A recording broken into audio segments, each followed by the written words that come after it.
Hello and welcome to Video Game Hangover. I'm Randy Dickinson and I'm in Harrisburg, Pennsylvania. Hey, I'm DJ Ross. I'm in Mountain View, California. On every episode of Video Game Hangover, we talk about the games that have been keeping us up at night. We've got a packed show this week with Peak, that internet sensation. We are always on the pulse of internet sensations here on Video Game Hangover. That's what they say. Yep. All the kids on the Tickety Talk love it. What's Tickety Talk? It's Tickety Talk. It's that app. It's the application children use. Oh, that thing. Okay. We've also got Donkey Kong Bananza, Occlude. I don't know how to say that word. Occlude? Occlude. I think that's Occlude. It. Yep. Plus more from Death Stranding, too. Still playing it. Donkey Kong Death Stranding. What would that game be like? You're just a gorilla delivering packages? Just punching things. They're just all bananas? You do terraforming in Death Stranding, right? That's kind of the same thing. Do you do terraforming? Not exactly. You do infrastructure. I guess you do infrastructure, right? Yeah. Maybe in Death Stranding 3 you'll get into terraforming. Maybe in 10 hours in Death Stranding 2 I will start doing terraforming. I don't know. It hasn't happened yet. Terraforming starts at the 100th hour of Death Stranding 2. Yeah, just like Animal Crossing. Yeah. You've got to have 17 consecutive days of selling bugs. Yeah. More like 17 consecutive days of eating bugs. We are also, on this episode, we are announcing the summer backlog attack for 2025. We are going to dedicate August to that. What is the summer backlog attack, DJ? Summer backlog attack is where we take some time to delve into our piles and piles of unplayed games and see if there's anything worth checking out in there. Yeah. So both Randy and I have narrowed it down a bit, and we've selected, we've come up with a selection of stuff we're going to play next month. Some well, I can't speak for your list. I'll let you do that. But some real, some oddities in my list this year. Should be fun. Yeah. I'm not sure if mine are oddities or just things that I should have played, but I've never played. So this is definitely an opportunity to get around to those games. So we would love the folks in the Video Game Hangover community to play along with us. We'll keep the conversation going on our Discord. We'll stream throughout the course of the month. We'll give updates on the games we're playing here on the podcast. We would love to hear from you and for you to do the same. So if you would like to dedicate August or some portion thereof to cleaning up any of the old games in your collection, we want to hear about it. So definitely go to Discord. We have a Backlog Attack channel already set up. And let us know what you're playing and post screenshots, and we'll high five you when you finish things. This started as a sort of an excuse to go and like complete games that we had left unfinished or we had never tried. But over the years, for me anyway, I've sort of turned it into an excuse to check out stuff that has like stuff that I just never gotten around to. Not in the sense that like I bought it and never opened it. But I was like, one year I was like, I never played Tomb Raider. So I played Tomb Raider that year. So that's, and it wasn't because you had a bunch of Tomb Raider games waiting to be played. No, I think, a lot of the cases now I end up going and buying these games, which is the antithesis of how this started. But it's sort of like, I think it's kind of interesting to be like, I'll play, well, in that case, Tomb Raider, but whatever, like great white whales of gaming are out there that I'd like to check out. Yeah, that works. I've used it a little bit for that over the years, although it does feel it's very dirty to buy new games to put on the backlog. So it's fine. Yeah. I mean, there's no rules, but yeah, I certainly have a large collection of unplayed, already purchased games. So I like to start there as I'm cobbling together my list. Mm-hmm. Yeah, I mean, if there's an overlap between games I haven't played and stuff that I would like, like pieces of gaming history I would like to experience, that's ideal, and I'll throw that on there. But that's not always the case. Cool. Coming up next week, we're going to kick this thing off, technically end of July, but don't even think about that. It'll be July 28th at 10 p.m. Eastern Time. We're going to be streaming Mario Sunshine. That is game number 1 on my backlog attack list. I've never played Mario Sunshine, and I, in general, enjoy a Mario 3D platformer, so we'll get around to this one that seems to be very divisive. So you're going to see how far your love for Mario 3D platformers goes. Yes, yeah. And see if it extends. Will it be enough to conquer Mario Sunshine? We'll see. There are definitely defenders of Mario Sunshine out there, and there are detractors as well. So we'll see what camp I fall into. Yeah. What's your favorite 3D Mario game after Mario Odyssey? Oh, geez. Because I know Mario Odyssey is at the top, but what is next in line? Galaxy 2. Galaxy 2? Good answer. Yeah. All right. Yeah. I'm just sort of like trying to calibrate my expectations for how the stream is going to go. Yeah. We'll see. Yeah. We'll talk about Mario Sunshine when we get there. I have thoughts. I have anticipation. But we'll see how much of that is just internet crap packed into my brain and how much of it is actually me just enjoying a video game. Well, you don't listen, you don't get all your opinions from the internet? I try. Only when it comes to politics, actually. Yeah. Okay, well, that puts you a couple steps ahead of most gamers, I feel like. So good for you. Yeah, thank you. Yeah. So more to come after that. Obviously, like I said, we'll be doing this all August long, wrapping up on September 1st. But we've got a lot more ahead in the coming month. So if you want to use this excuse to clean up some of your backlog games or some of those great white whales of gaming history, we would love to hear from you. Make sure you check us out on Discord streaming, the podcast, all of that stuff all month long. And for more information, as always, you can go to VGHangover.com. Yeah. We do have a pack show, as I mentioned. Do you want to just jump into it? Where should we jump in? What should we jump into? Peak. We streamed Peak last week. That was fun. Yeah. I enjoyed this quite a bit. It's a weird kind of fun, in that it was actually quite painful. Well, how do you mean it was painful? So the hook here for our listeners is that this is one of those cooperative online games where you and, in this case, up to 3 friends are climbing a mountain together, and you have to figure it out. You got to figure it out. Yeah, that was it's a lot more figuring stuff out than I was anticipating. It is mostly figuring stuff out, yes, and trying really hard to not fall to your death.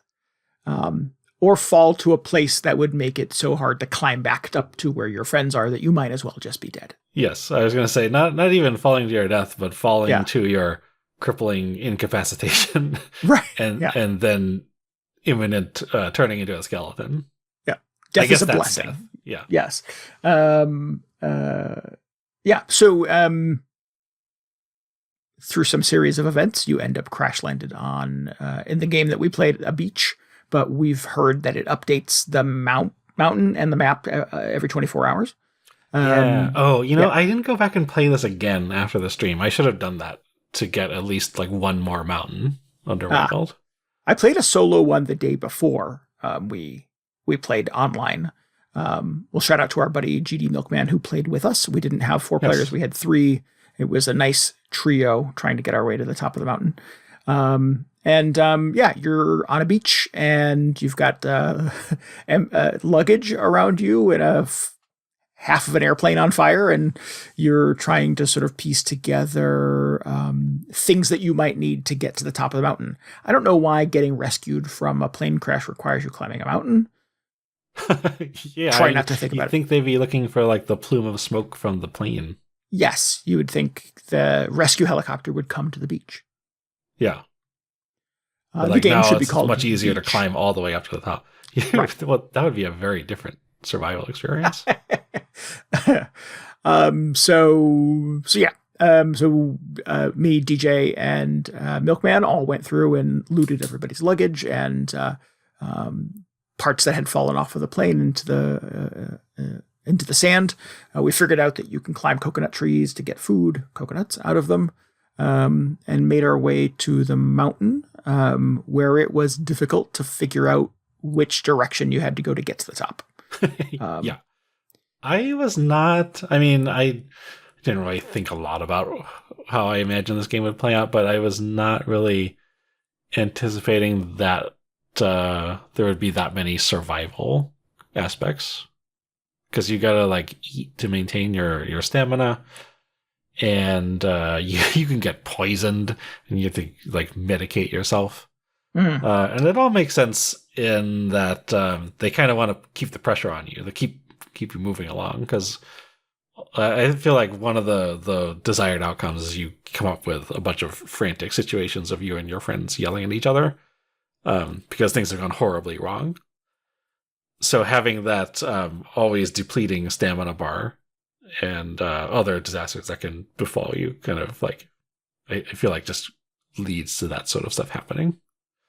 But yes. I was expecting like, what was that game, like Jusant, or I've played a few other mountain climbing games in the last few years. I was expecting something far more leisurely, like, let's just go on a nice hike up this mountain, and you can kind of like boost each other up the mountain, and it'll be very cooperative and wholesome. And that was not really how it played out.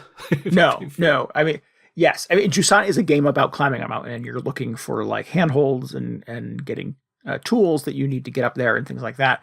And there's really not that level of like technical thought about mountain climbing that happens in Peak. It really is, do I have enough stamina to scrabble up the side of this sheer mountain face? That's a good point too. Like I was kind of expecting, like as you see in the previews, the characters they'll like reach out their hand and pull people up as they're climbing over a ledge. And it's all in first person, it's in first person, right? Yep. So I kind of expected like, oh yeah, you'll be trying to find handholds and stuff because you're mountain climbing, but you're really not doing much climbing in the game. You're just sort of like mantling over stuff like you're playing Battlefield or something. and it's like, oh, out of stamina again. Yeah. There was a lot of like, do I have enough stamina to be able to climb up that rock face? And if I can get to the top, can I put my hand out or can I lower a rope? I don't have the rope, but you have the rope. Can I have the rope? It's in the backpack. You have a very limited inventory.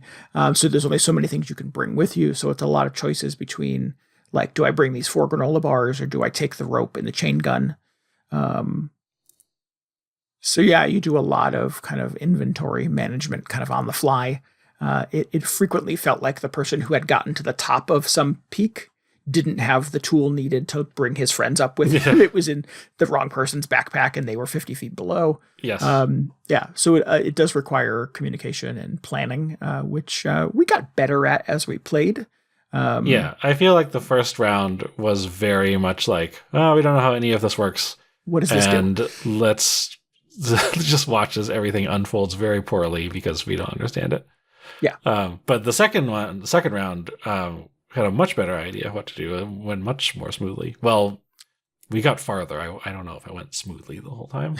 I don't think it's supposed to go smoothly. I think some of the fun is in the chaos, obviously. Yes. It's certainly the case with the other game that we played, Content Warning, which felt very much like this. Yes. But we definitely got a lot further, and I think all 3 of us were able to get to what we thought was the finish line, what we thought was the peak of the mountain, and it was not. It was just a checkpoint. I just sort of assumed there was going to be more. I was like, this cannot possibly be the end. Oh, no, I thought that was the end. Oh. And then, so what did you think when I forget what happened, but the screen probably faded to black and suddenly there was this enormous new leg of the mountain unfolding? Yeah. I don't know. I feel like we had worked really hard to get to that point, and I felt like the payoff should have been, congratulations, you beat it today, come back tomorrow. But yeah, there was a lot more game from that point. Yeah, I guess that's cool. I don't have 6 hours to spend trying to climb a mountain. The internet says that it's about 2 hours of playthrough. That certainly was not our experience. I remember you got so good at this. Yeah. We just kept climbing. We'd be through the first area in like 5 minutes. There is a trophy in the game for getting to the peak in under 28 minutes, I believe, or under 30. No, let me get this right. Under an hour. The world record is 28 minutes. I've read that on the internet. It's pretty good. But if you get under an hour to the peak, you get a trophy. I don't think we were anywhere near that. I think we were an hour to the checkpoint, honestly. But to your point, yeah, the mountain does change every single day. So certainly if you start early and you've got friends who are dedicated, you could probably lather, rinse, repeat this thing and get much better and much faster by your third or fourth ascent, right? I bet there are some absolutely ridiculous speed strats for this. Like you just load it up and you just immediately, both of you, I'm assuming like, I don't know how big the optimal speedrun group for this would be. Maybe it's 4 people, but just like you and your squad just sprint off towards whatever looks like the most like manageable path up the mountain. Maybe it doesn't work out, so you go, okay, well, now we're all dead. We go back to the start, and you just immediately start sprinting off the other direction. But right. I feel like if you, like when you get to the first checkpoint, when we got to that campfire, we got all those little marshmallows, or we roasted some marshmallows, which was very wholesome. But I feel like that like sort of replenished our stamina and health and everything, right? So I feel like even if you just manage to drag yourself over the finish line and you get that marshmallow, you're good to go for the next round. Yeah, I would hope so. I don't know. I'm just sort of like theory crafting. I'm thinking of like you beat the Slay the Spire boss with 2 health left, and you're just like, I'm just gonna get healed to full after this. So that doesn't even matter. Yeah, I think you're probably right. I don't know. I didn't stay long enough to be able to see. I think we putzed around a little bit in the space beyond the campfire, but it was getting late at that point, and we decided to retire. Yeah, I just assume that the marshmallow fully restores your health because that feels like the effect a marshmallow would have. Maybe it doesn't. Maybe this is not a good plan, but I don't know. In my ideal peak world, a marshmallow would restore your health and stamina to full. Yeah, that makes sense to me. But this was fun. It was kind of weird and chaotic, and there was definitely a lot of like figuring things out as we went. I like that. It sort of didn't give you everything you needed right in the first 5 minutes. Yeah. One of the things you do find in the wreckage of the plane crash is like a how to climb a mountain guide, and I'm like, oh, here's everything we need. And that was not the case. There was definitely a lot more to it than that. Not the least of which was we kept picking up things in people's luggage as we went. There was like, empty suitcases kind of littering the mountain periodically. And they would sometimes have like energy bars in them or energy drinks and things like that. And, or weird little tools or med kits or rope and stuff like that. Yeah. And so trying to figure out when it was best to use all of those things so that you weren't constantly carrying stuff around with you that you didn't need. At one point we had the brilliant idea of filling DJ's backpack full of, because only one of you carries the backpack. Filling DJ's backpack full of coconuts, but coconuts are very heavy. Yes. And it slowed DJ down immensely, and he wasn't able to climb like the other 2 players were able to climb. So yeah, you do have to like, balance all of your objectives simultaneously. Yeah, that was a bad plan. All those coconuts the first round. I was just like, wow, I really like no longer have the stamina to climb almost anything. We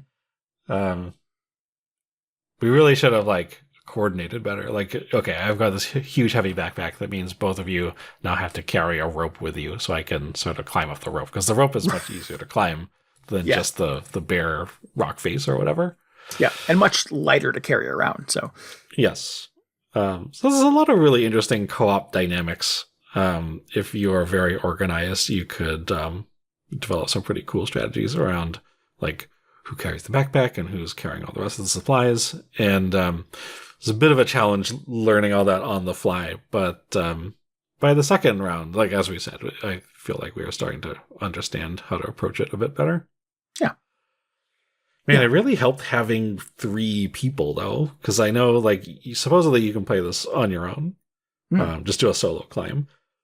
But man, just having a second person available, even if just one other person to, like, boost you up or carry 3 extra inventory items, because that's how many you can carry without the backpack, I believe, changes the game so much. And also you can, like, you can revive other players if they get knocked out or something, right? As long as there's another person there. Whereas if you die in a solo run, you're done. You have to start right, it's over. Yeah, I think if you can get back to the other person's body, you can revive them. Yeah. Yeah. And you can also revive them at the checkpoint. It said that if you get to the statue, which is like the campfire, there's an option to revive anybody you've lost along the way too, so they can finish the game with you, I guess, if they want. Yes, but I think I was the first one to die in our first round, and it gave me that message like, oh yeah, that your friends can revive you with the statue. So just like, okay, guys, just keep an eye out for a statue. It's got to be anywhere, just somewhere around here. And little did I know, it was so much farther than I was expecting. We were not close to the statue at that point. Yeah. But it was cool. Content warning obviously was going for a very different thing. It's meant to be spooky. It's meant to be scary. And that is fun as you're sort of creeping around in the dark and a monster shows up and starts eating your friend and you'd like run in a panic back to the exit. This didn't feel like that. It felt very cooperative throughout, whereas content warning is cooperative up until the point where your friends are getting snacked on, and then it's just every man for themselves. So definitely a very different kind of energy, and Peak is not spooky at all. It's not a scary game. Yeah. Until you get to the higher tiers, maybe. Yes. Yeah. We had read before the show that it does. There are iterations. Apparently, there's a couple different biomes. There's iterations of the mountain that you can get by lottery on a given day or a given circumstance, and some of them can be quite grueling. So, yeah. But I enjoyed this. It was fun. It's super cheap. It's like $8. If you and your nerdy little friends need a game to play together, try this one. Yeah. I really enjoyed, like, speaking of just other climbing games, there was Grow Home from a while back. I don't know if you played that, but that was more, that was more of like that was kind of what I expected it to be, because you're doing the like hand over hand climbing and that, and it's very like physics based. And then there was this little indie game, I think, called Hatch, that you can play on itch, which is a little bit, it's not a multiplayer, just a solo experience. But if you kind of like the like kind of mildly puzzle aspect of trying to figure out the route up a mountain, that was a very cool execution of that. I had a lot of fun with that. It's I don't think there were any tools or anything. It was pretty much just sort of first-person platforming up a mountain. So very minimalist, but very cool kind of climbing experience. Yeah. Yeah, the climbing in this is very inspired by Breath of the Wild and Tears of the Kingdom, in that you're just kind of mantling up the side of things while watching a stamina bar. And at the very tippy top, you have the option to do like a burst of energy to try to get up over the last couple of inches. Yeah. And most of those were not successful. It was like, I think I can, and then you just sort of like sliding down the rock face. Yeah, so if you do that, then you have completely depleted your stamina. You're not able to like catch yourself falling back down. So it's usually it's kind of like your last ditch attempt. But lots of really clever ways to balance that depleting stamina in this. Yeah. So cool. I would go back to this again. I thought it was a lot of fun. Big shout out to our buddy GD Milkman for playing with us. We'll have to do this again sometime. Yeah. See if we can wrangle some more people. I saw there's a mod out there where you can just, I don't know if there's a limit, but you can just keep on adding people to the games. You can play with way more than 4 people. which I was like, does that make it easier? Or like, does that mean you just run out of food and supplies faster? I don't know. Oh, yeah. But it would be kind of a riot. You need more luggage. You need a more luggage mod. Yeah. Well, I mean, so like, I feel like we ran across more luggage and supplies than we could even carry. So at least you could bring it all with you. But then, yeah, you just need that much more stuff to sustain yourself going up the mountain. Like, what if you get to the campfire and there are only 3 marshmallows there? Then you have to do like Lord of the Flies over the marshmallows or whatever. Yeah, fight to the death. Yeah, the last 3 standing get the marshmallows. That's just like the peak battle royale. Like you can get to the marshmallows first. Yeah. I'm sure somebody's working on that. That'll be good. Yeah, it'd be fun to do like a peak 99 where like you and 99 other people have to fight your way to the top of the mountain. You'd have to add a button for like shove or bump or something like that so you can sabotage other people's climbs. Yeah, make that game. That sounds like a fun game. Yeah, some good TikTok moments out of that for sure. Yeah, no doubt. Cool. What? So that was Peak. Currently only on Steam, I believe. Does that sound right? Yeah. And a mere $8. I played it on the Steam Deck. It runs great on the Steam Deck. Nice. I played it a lot solo the day before we played collectively. I didn't even get to the checkpoint. I felt like I had played for a long time and was pretty impressed with the progress I had made.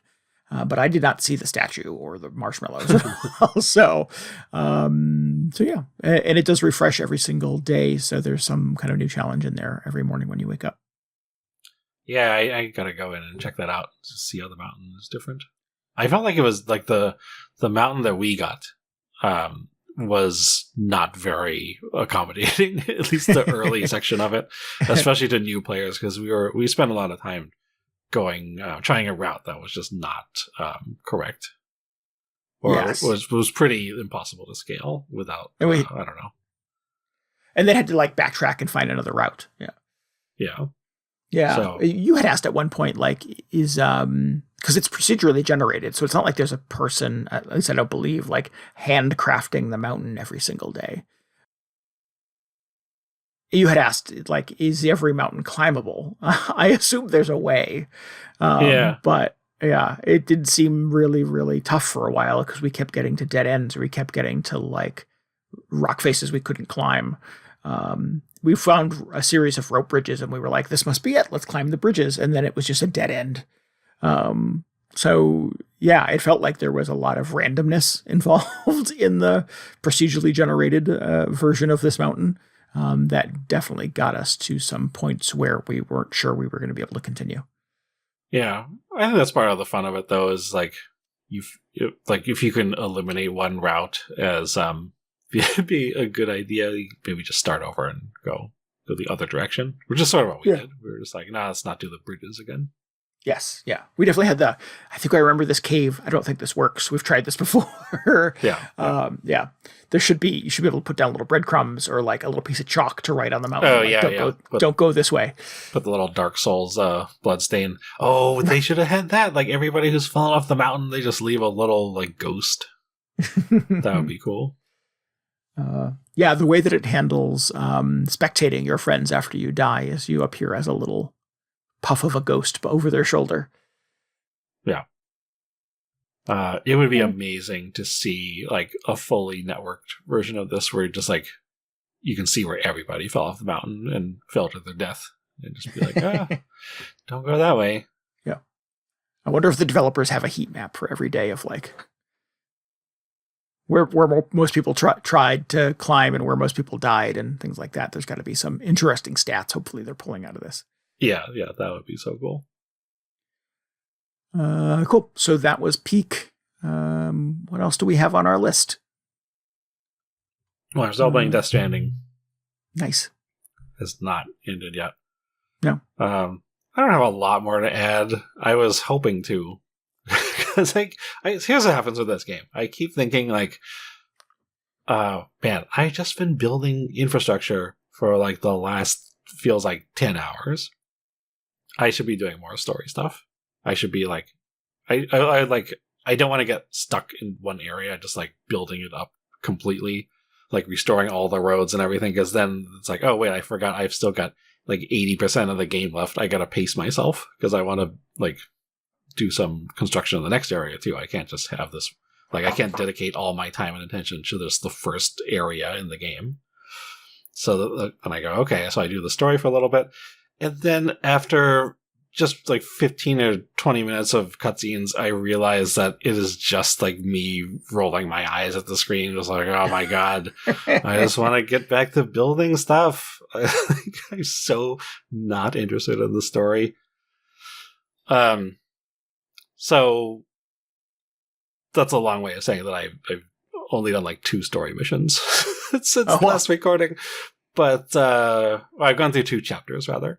But I did restore like 5 sections of highways, so that was exciting. That was very cool.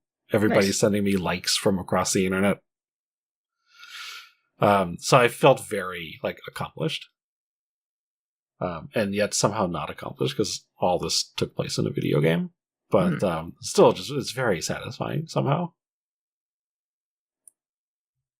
Well, good. I mean, that was kind of the most appealing part to you, anyways, right? Yeah. I'm just like, I'm doing what I want to do.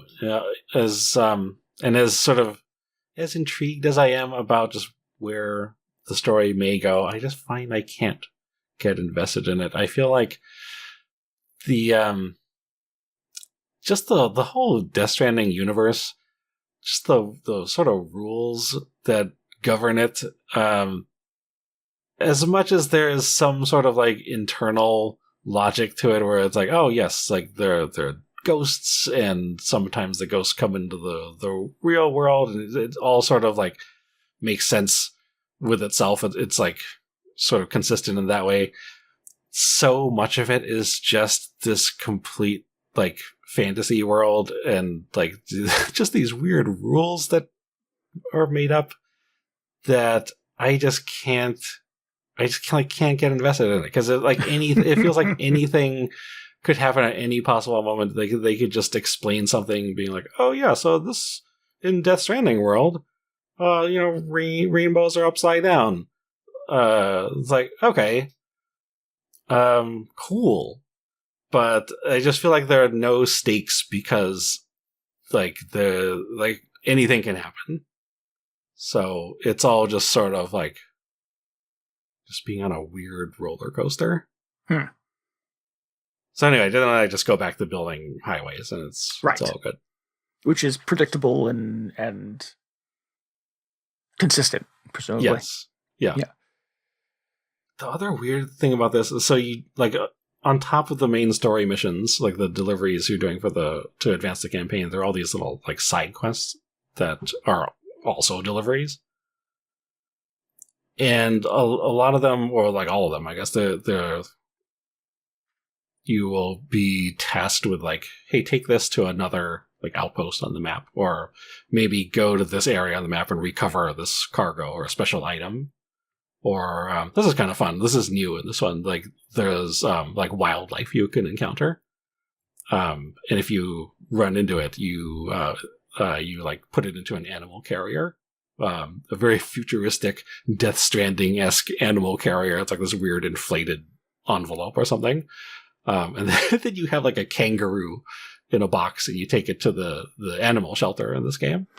So that's kind of fun. Like if you see something roaming around, I will like stop my car or motorcycle or whatever, and go put the animal in a box to capture it. But you do all these deliveries, and like sometimes there will be sort of like, I mean, all the items you pick up have these descriptions, like, these materials that or they're like medical supplies or something, or like food, or, stuff like that, stuff that would come in handy in this sort of post-apocalyptic world. And then you will get deliveries that are like, oh, missing like music albums, or stuff that feels like it should have some sort of like backstory or significance to the characters that you're delivering them to. So I pick those up, and I go, oh, okay, this will be cool. So when I bring these lost records or like paintings from before the Death Stranding. The Death Stranding was an event that happened in the game, so it's like paintings from before the apocalyptic event. Maybe the character I am delivering them to will have something interesting to say about them that will like flesh out the world a little bit or give me some insight into the character. And so I pick this stuff up. I go and take it to the character, and then there is like voice dialogue of them being like, "Oh wow, I never expected them, or I never expected to get this item back. Let me take a look at it." And I've watched this exact cutscene play out like hundreds of times at this point, and it is never anything unique to whatever you're delivering. It is just they recorded all these lines that make everything feel like it's going to have some sort of significance beyond just being a delivery that you turn in for experience points. And it gets me every single time. I don't understand why I haven't picked up on it yet. Like, I am delivering it, and they do the little dialogue. They're like, "Oh, let me take a look. Oh, I can't believe you found this." And they, like, that's it. They don't say anything else about it. And it's crazy. It's like somehow this game, it just makes everything you do feel like it's going to be important. And then nothing ever is. So it's weird. So I don't know why I keep falling for it. I just feel like in the first game, there were some missions where you would actually get a little bit more of a cutscene if you did specific deliveries. I guess my point is, so I can't tell if I'm supposed to be doing all these side missions. Some of them feel like, oh, maybe there'll be more to it, or maybe this is the one that gives me that unlocks new equipment for me to use or new delivery technologies. But no, they just sort of dress everything up to feel like, oh, this is the one. This is the important delivery you have to do. But every single time, it's like, oh, I can't believe it. Thanks for finding this thing.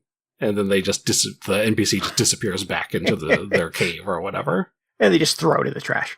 Yeah, yes, exactly. It's like, I can't believe you found this thing. Don't even mention it specifically. It's just like, oh, thanks for this delivery. Great.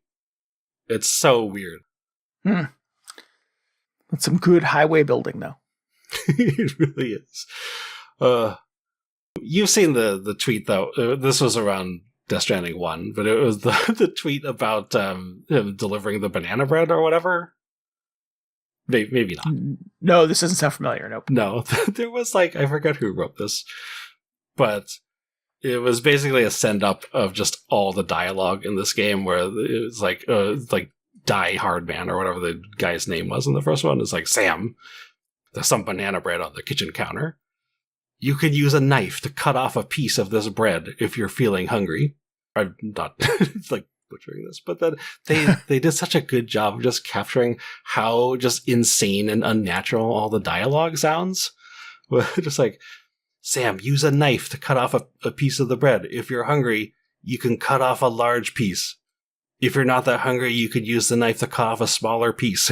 It's like, Jesus Christ. This is like somebody who's never encountered food before. It just feels like everything you do in this game is somebody experiencing this for the first time. Yeah. It sounds very painful. It's like, I mean, aside from just how weird the story is, just the way that it's written, like all the dialogue and everything, and what they, just how they structure every conversation, it just feels so surreal and unnatural. It's bizarre. And I can't help thinking, okay, so obviously some of this is Kojima, because he's just he's got a bunch of weird ideas. But then there's still people and who no one is editing him. Yeah, well, but that's true. That's true. Yeah, and that needs to happen. But at the same time, there's he's not the one writing the dialogue. Somebody is translating this into English, and this is still the output. Nobody. This doesn't sound like a human is saying these lines. It's just the whole game feels so surreal. Anyway, but I'm still building roads, so that's the important thing. Well, good. This has been your Death Stranding 2 moment with DJ. Yep. Well, thanks for the update. It continues to be all the things I thought it would be. Yeah, it continues to be like I said this last episode. It's very similar to the first one. It's just Death Stranding again, which is fine. I like building highways. But yeah, it's surprising for a Kojima game to kind of feel this similar to the previous one. Speaking of banana bread. Yes. Oh. What's this game like? Donkey Kong Bananza. I was very excited about this. I have never been excited about a Donkey Kong game before, so that was an unusual feeling. In general, I've not really liked Donkey Kong games. Certainly played Mario Brothers back in the day, but like the Tropical Freeze and all that other stuff. I like really hard kind of like punishing platformers, and I didn't really care for them. You never played I'm sure you never played like Donkey Kong Country on the Super Nintendo. Pretty sure I played Donkey Kong Country. Like they did a remake eventually of Donkey Kong Country for the 3DS, I think. Well, it wasn't so much a remake as it was a new one, but it wasn't like, let's update that original game. Got it. Okay. I played that one on the 3DS. Thought it was very difficult and kind of annoying and didn't get very far.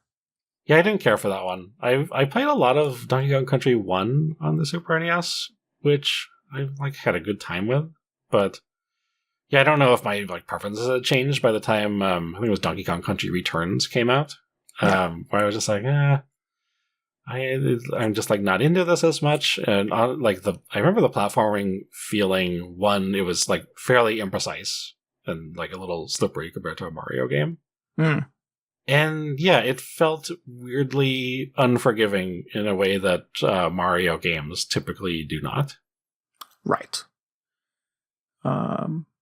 Yeah, I would agree with that. And then is that the game that has a lot of levels that are like minecart? Yep. The minecart. And that is also very unforgiving and very fast. So it's definitely more of the Sonic gamer, I thought, than the Mario gamer. Oh. That could be. I don't think of them as being sort of Sonic Speed or anything, but the Sonic games just also never really clicked for me. And I'm just I don't totally understand why that is, but maybe I'm just missing the platformer gene or whatever in my, or something in my brain doesn't respond to the specific category of platformers. Yeah. I definitely have the platformer gene, but it's specific. Like you said, it's historically not Donkey Kong. It's definitely not Sonic. It's not even always a Mario.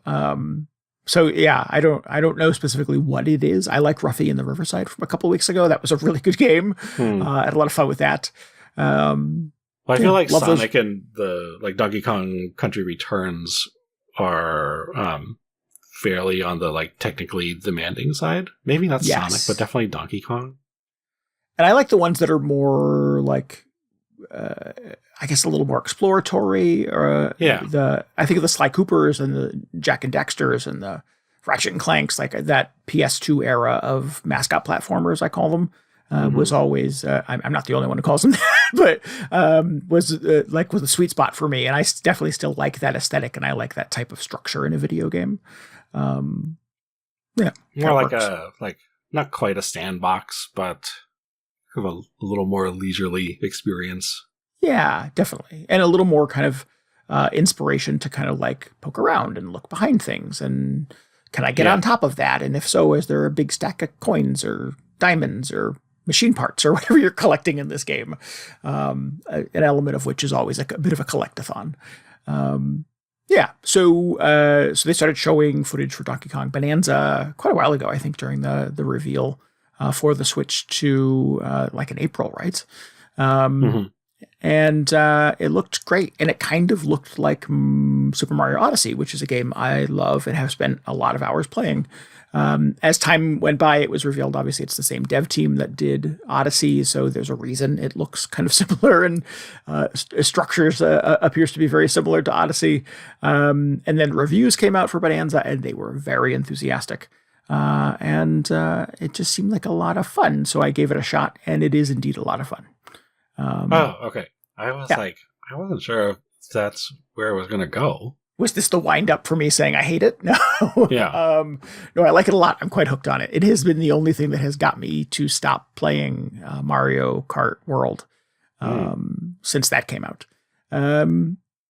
It's real good. Through some convoluted series of circumstances, Donkey Kong and the girl whose name I can't remember, Pauline, have been pulled into the earth, and the only way to get back to the surface is to go further down. You have to get to the core of the planet. That doesn't make sense. It doesn't make sense at all, but it's a video game. So you have to continue to look for sinkholes and ways to get down to the next sub-level.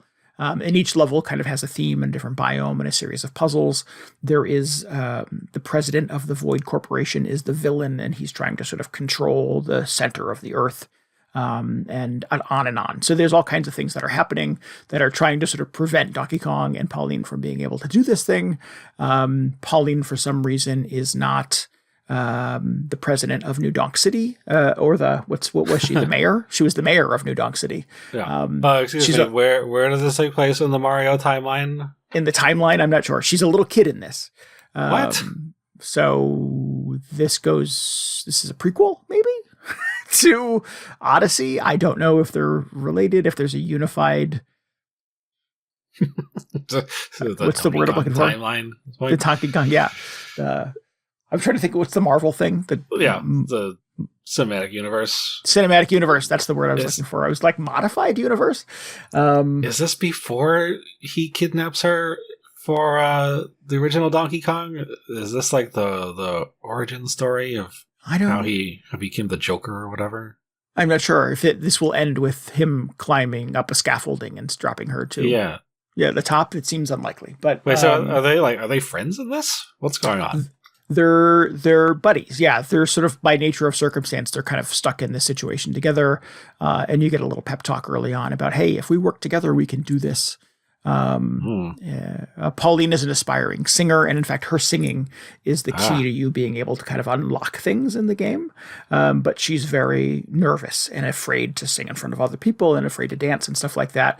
And Donkey Kong is a big dummy and is not afraid of any of those things.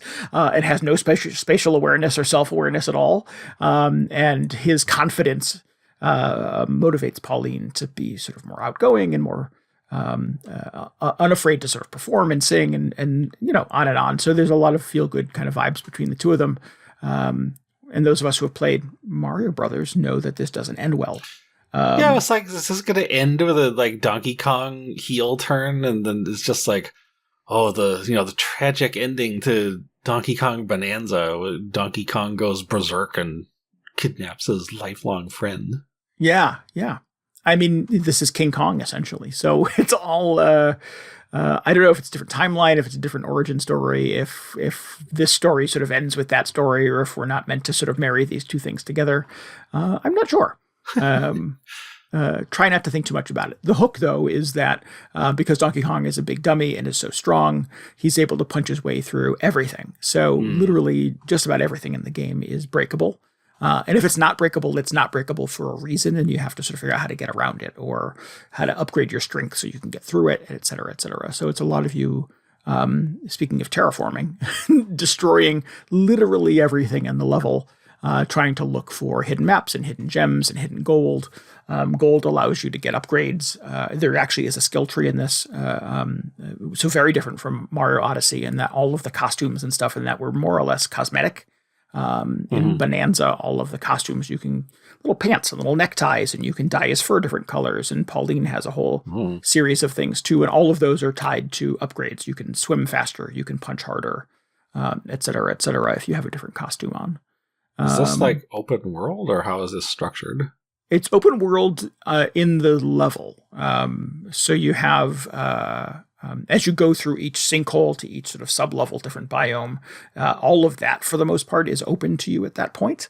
And there are different like challenge rooms and things you can go into. There's different little portals you can go through, and each one has like a little mini puzzle. Some of them are kind of fun. They're little 2D puzzles, kind of evocative of old Donkey Kong or old Mario games. Very similar to Odyssey as well. Some of them are like, get 3 bananas in 30 seconds, and you have to sort of, punch and smash and kick your way through everything super fast to be able to do it. But in general, you have an overworld with a lot of things made out of rock or tree or earth or whatever, and you can punch and kick and pull up chunks of earth and surf on them or throw them at bad guys.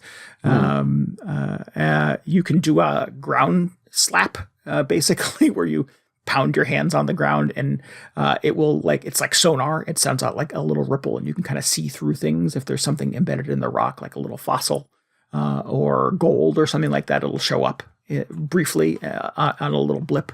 And you can smash your way through the rock face to be able to find a buried treasure or a map or a fossil. And a fossil is the version of money in each level. So the more fossils you have, the more you can upgrade and stuff like that. The bones are their money. Yeah. Well, they're fossils like, I suppose they look like the Animal Crossing fossils, actually. It's the little cross section of a skull with a couple of bones. As you smash them open, though, they turn into what are the little creepy crawly isopods and stuff like that? Yeah. So you turn all of those into at the shop to buy upgrades and to buy new costumes and things. But it's super fun. Lots of exploration, lots of getting around. It's again very similar to Mario Odyssey in that you can sort of see something kind of blinking or shimmering at the top of a mountain, and you have to figure out how do I get there? Can I climb up there? Can I smash the rock to knock it down? Can I throw something up there and knock it off, et cetera, et cetera? There's lots of little challenge puzzles with things that are in your way, and you do you can deform the earth to reroute water or reroute bombs that are rolling downhill to be able to get around them. Interesting. Yeah. So there's a very cool suite of abilities and Zelda-like kind of modifications that you do, elemental modifications that can help you navigate a path through some of these games. It does feel like, again, sort of built on the bones of something like the new Zelda games or the new Mario game, where the developers have a path in mind or have a destination in mind, and you have to use all of these interesting tools and abilities to just break the game to get to that point. So it's cool. It's definitely more kind of freeform than I would expect from a Donkey Kong platformer, but I like that about it. I like that about Zelda, and I like that about Mario, obviously. What's to stop you from just leveling all of the terrain? Is that a stupid question? No, it's just super time consuming. It's just early on, you can't break a lot or break very fast until you get upgrades. A couple hours in, quite a few hours in at this point, and I've upgraded my ability to smash things a few times, and it's still pretty time consuming because the structures are huge. I've tried to do things where you can pound down and go into the earth, and I've to see how far I can go. Let's see how deep of a tunnel I can dig. And you just go, and you go for a long time until you hit bedrock. And in the course of doing that, you find gold deposits, you find a hidden map, you find a buried treasure chest with something in it that's helpful. So there's reasons to kind of futz around and break the game and explore. But there really isn't a lot stopping you from just leveling everything, except for the fact that it would just take you a very, very long time. Okay. So it's sort of I don't know. You can't think your way through a certain puzzle or whatever. That's always an option to just smash everything. Yes. I've thought of that, as I get into some of the more difficult puzzles, again, these little puzzle rooms that you get into, can I just smash my way through the wall? There was one that it was like an S curve, like the breakneck. You live in California, the street that's the winding turn that goes through that neighborhood. Yes. It's kind of like that, but there were bombs and little spiky balls coming down, and I had to figure out how to like reroute them by breaking the earth so that they would run down a certain path in the earth and I could walk up another one to the destination. And on a second attempt to get through it, I was like, can I just go under them?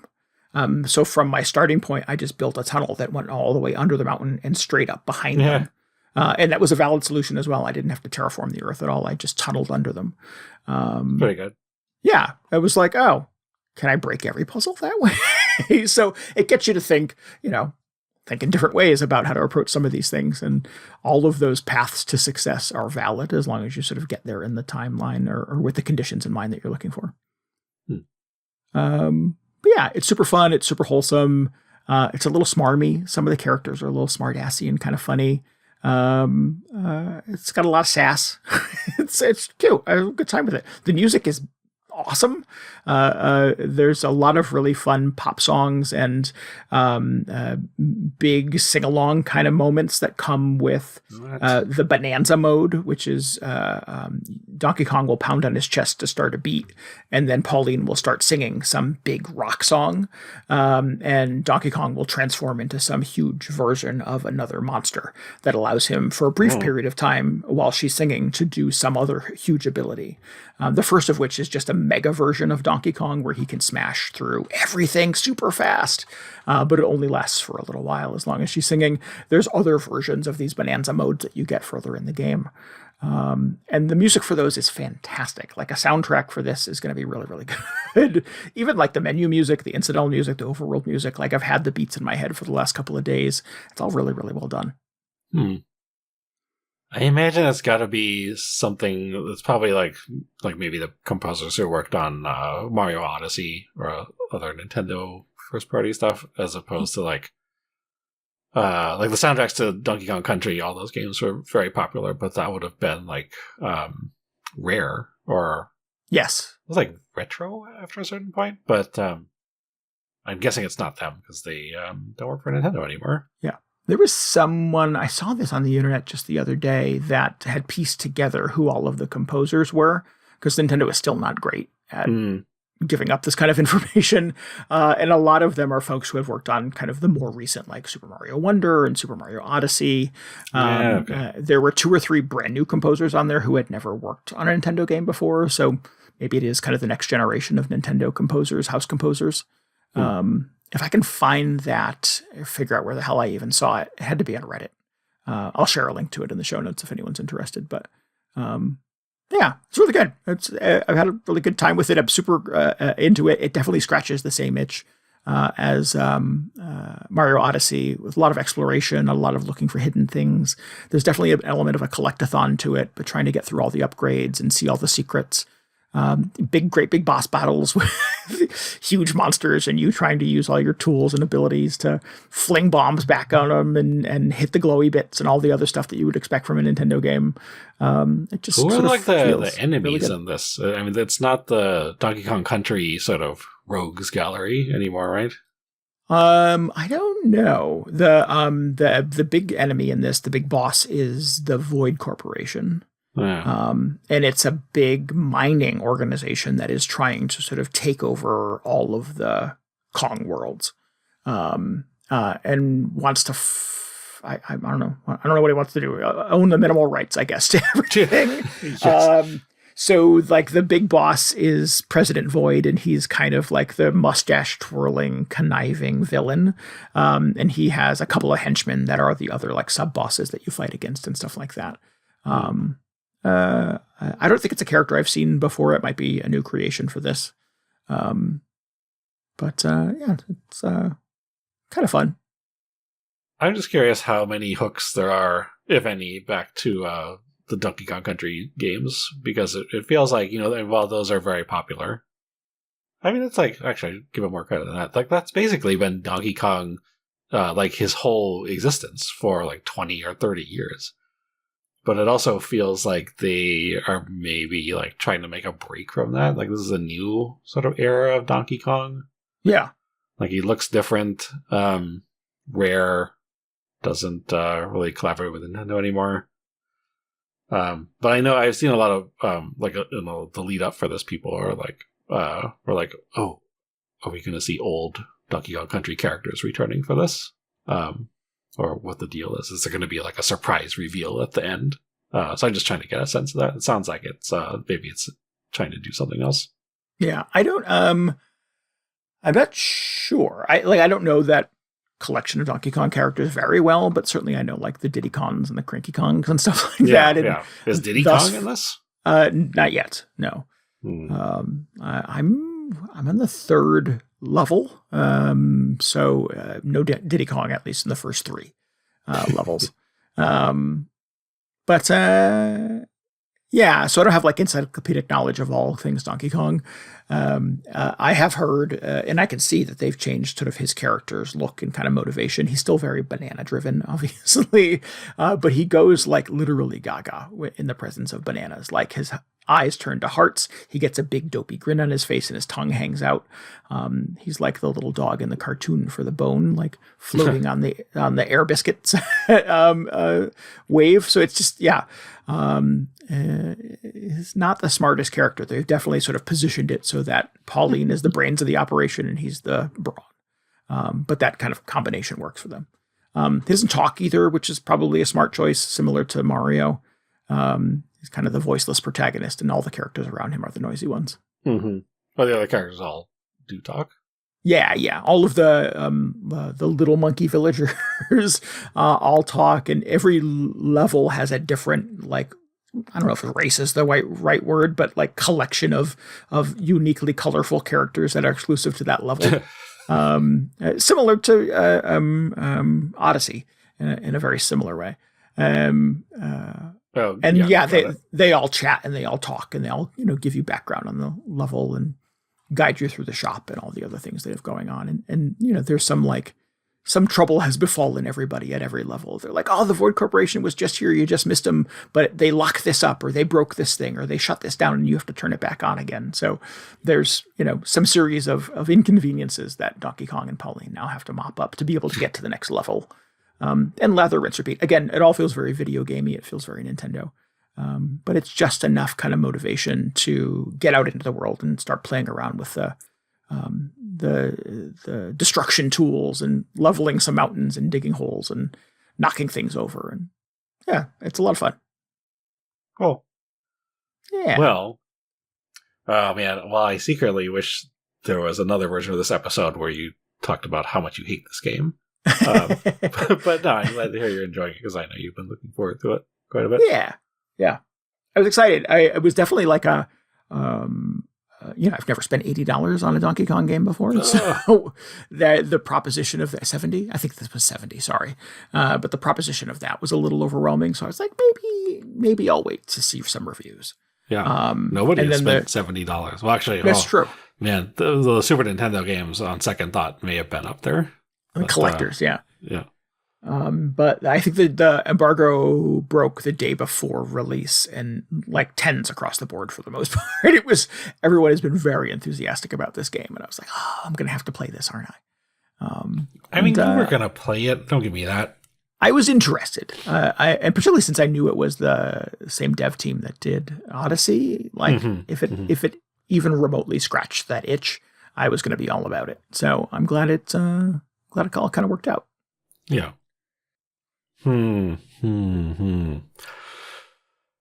a huge Donkey Kong fan, so yeah. I don't know if this is in my future, but I don't know.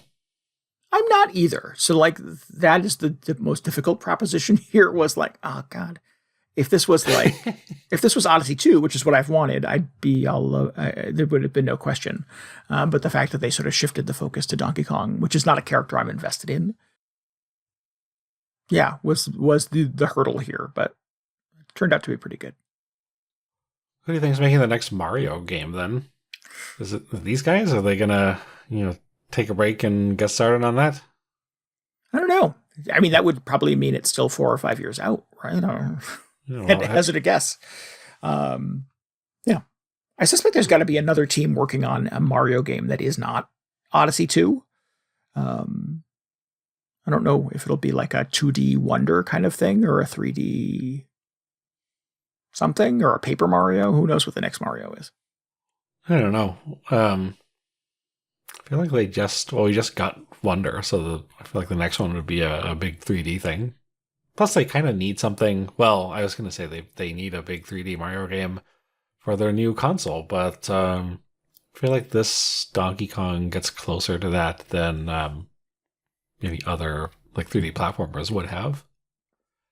But yeah, it is kind of weird. I wonder when when Mario's next appearance will be. Yeah. Yeah. I mean, there's still a lot of 2025 left where we don't know what anything is as far as sort of releases go from Nintendo. So maybe there is still room for that stuff to kind of slot in later in the year. Oh, I don't think it's happening this year, right? I mean, this year it's like Metroid and what else? Yeah, but we don't even have a date on that yet, do we? Yeah, but it's still this year, right? I assume that's Nintendo's big fall thing. Mario Kart is probably this year's Mario game. Yeah. I haven't even played as Mario on that. I couldn't tell you if he's in that game or not. But yeah, he needs sort of, a typical Mario platform experience. I'm sure it's coming. Yeah, I only played as Mario long enough to get his costumes, and then... Oh, that's right. Yeah, I unlocked a few of those. Quickly went on to other characters. So the other game that I have been playing in between bouts of Mario Kart and Donkey Kong is Occlude. This is a new little puzzle game that I had that just came out last week. I just heard about it on what was it? It's called the Thinky Games. It's something I follow on Twitter. Yeah, I think it's an offshoot of Wholesome Games. It's Thinky Games. It's Alan Hazelton. It's the guy that did the what was the game that he did that I really like? It was the puzzle game about like a good snowman is hard to build or something like that. He did Sokoban Express and a couple of other games like that. So he's like a puzzle game maker, but he has very strong opinions and curates puzzle games. And this was one of his recommendations. Very strong opinions about puzzle games, or yeah. He sends out a newsletter every other week, I think, with his like favorite new puzzle games and little like think pieces about games he's been playing and stuff, and different developers' approach to puzzles. Okay. I was like, it's like he makes all these puzzle games, and he's also like, I don't like immigrants or something. No, has opinions on puzzles. Okay. I'm not sure where he stands on immigrants, but best not to know.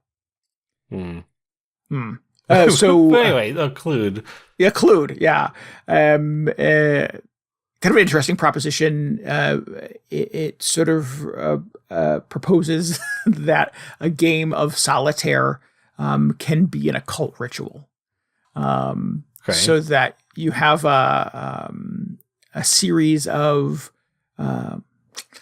how to best describe this without sort of giving away kind of the secrets of it. I will read to you briefly the description from Steam. Maybe that's the way to approach it. Sure. Occlude is a ritual disguised as solitaire, a cosmic horror card game where the rules are obscured and reality is at stake.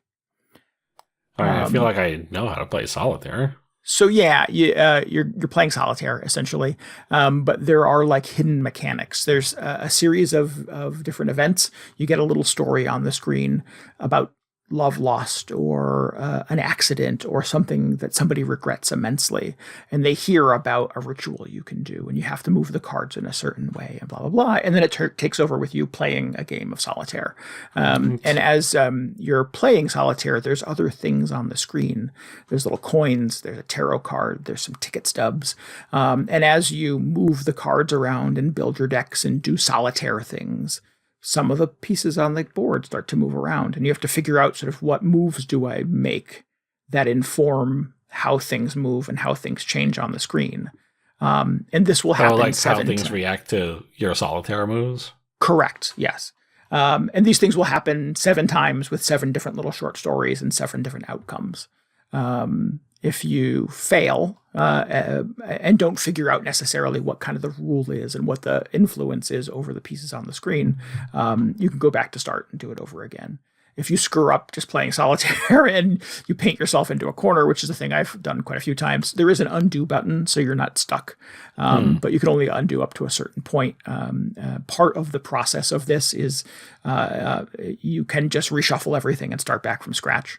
The game does make it very clear that that's not failure. That's just part of the experience. But yeah, you are 7 times over trying to sort of like do the ritual that sort of solve the short story that changes the outcome for the players and the person in the story by doing this kind of interesting solitaire type ritual.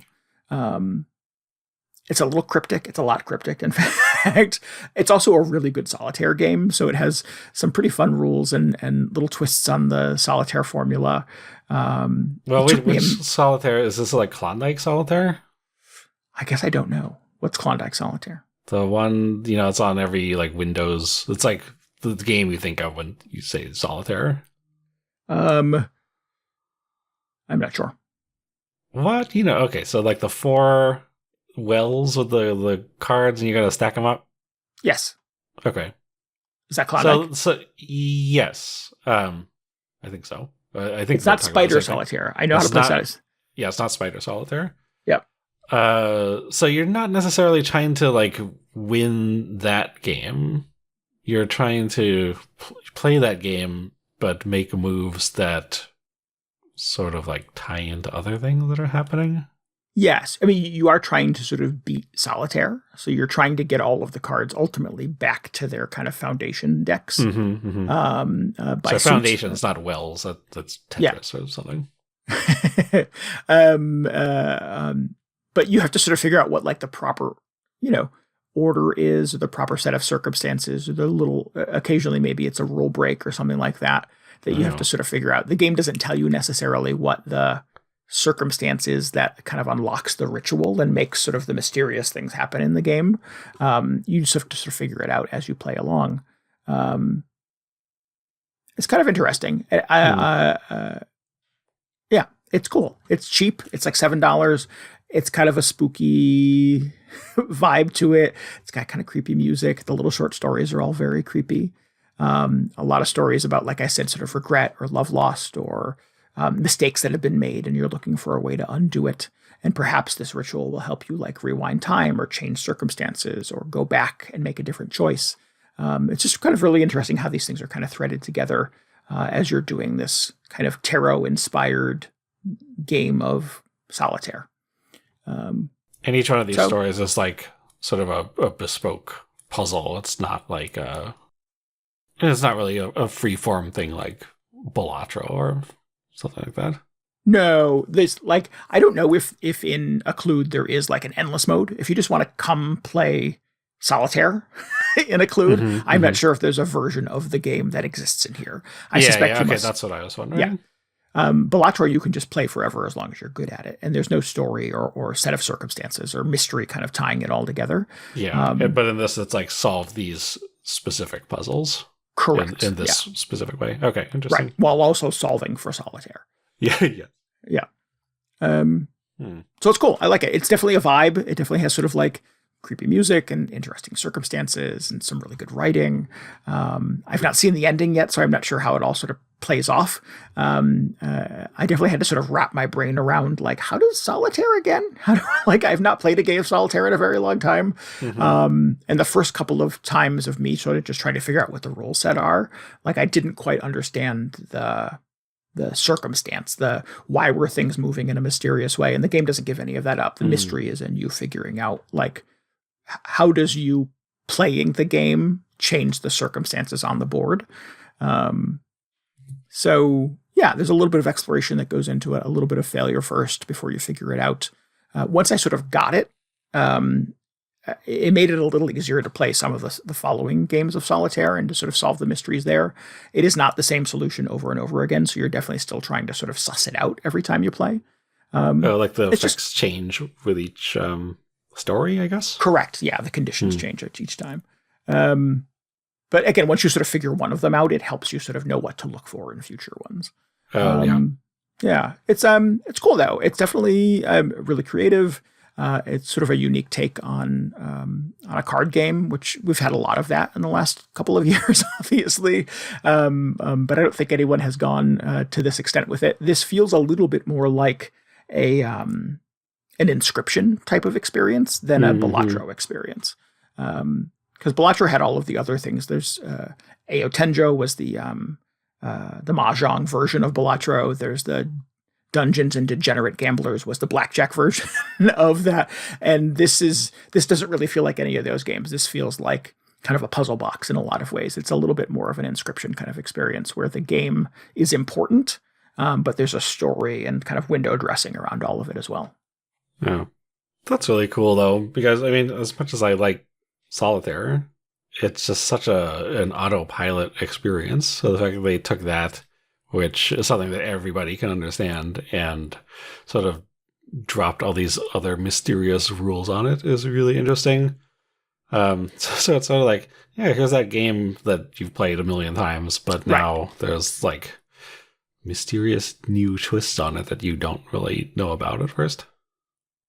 I kind of just want a version like that. Like, I don't even need to be solving a puzzle, but I just like, I want to play Solitaire, but when I put a spade down, like all the I don't even know what happened. All the red cards turn upside down or something. I don't know. It's a terrible idea. Yeah. I mean, that's, a lot of what sort of like the rise of Balatro has given us is people looking at, developers looking at some of these old card games that we all know, and just looking for kind of interesting effects and stories and things that you can kind of do to dress them up a little bit. So I like that. I think that's kind of a fun approach to it. I think Occlude has done something that feels a little more unique. It doesn't necessarily feel like it's just a card game. You're doing all this other stuff. Yeah. Yeah, it's cool though. Cool. Yeah. Yeah. I kind of just want Solitaire with like jokers in it. But I should check this out in the meantime. Yeah. I mean, for the price, it's definitely worth sort of exploring. Under $10, like I said. I'm playing it on the Steam Deck. It runs great on the Steam Deck. I don't know if it's on other devices or anything like that at this point. It feels like this would be a shoe-in for a mobile game at some point. But I don't think it's on phones just yet. Oh, well, back to Slay the Spire. Sorry. Yeah. Yeah. So would recommend. I've had a good time with this. Cool. Oh, should I get a Steam Deck? Does that make sense? That doesn't make any sense. I don't know. Should you? I don't know. Do you need a portable gaming solution? No, I definitely don't. Is the Steam Deck portable? Is that what we're calling it now?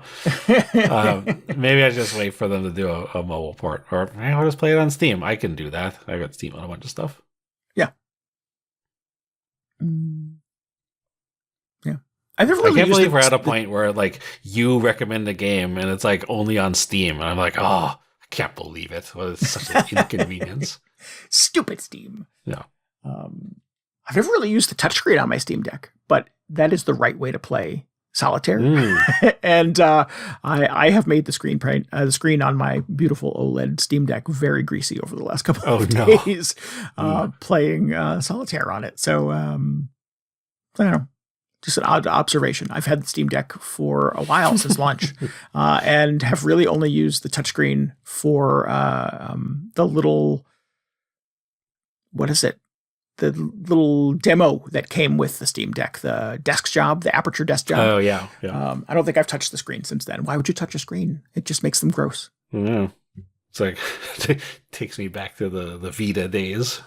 You're just like, oh, there's a screen under here somewhere. Somewhere, see through all the oil. An inch of goo. Ugh. Oh, gross.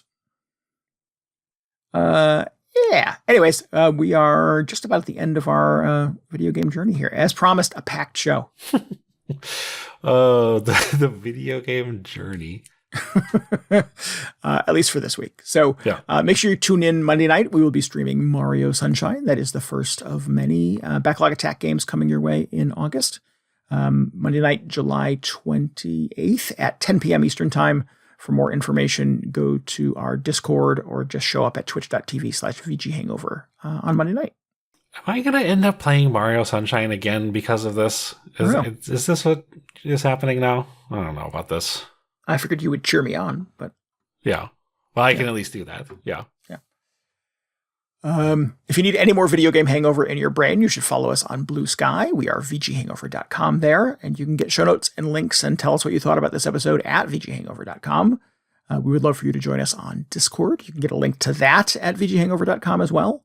And it helps us immensely if you would subscribe, rate, and review us on your podcasting app of choice. And maybe help us out by telling your friends about the show. Yeah, we really appreciate that. It helps us bring in new listeners so they can all tell us what they think about Mario Sunshine. Yeah. We'd like to give thanks again to RJ Lake this week for our intro and outro music. If you'd like to hear more of his work, you can go to spellmynamewithabang.bandcamp.com and download that whole discography. Heck yeah. So one final reminder that we'll be streaming on Monday nights and back in your ears a week later with a whole new podcast. Until then, this is Randy Dickinson. This is DJ Ross. Thanks for listening to Video Game Hangover. Goodbye. Good night. See ya.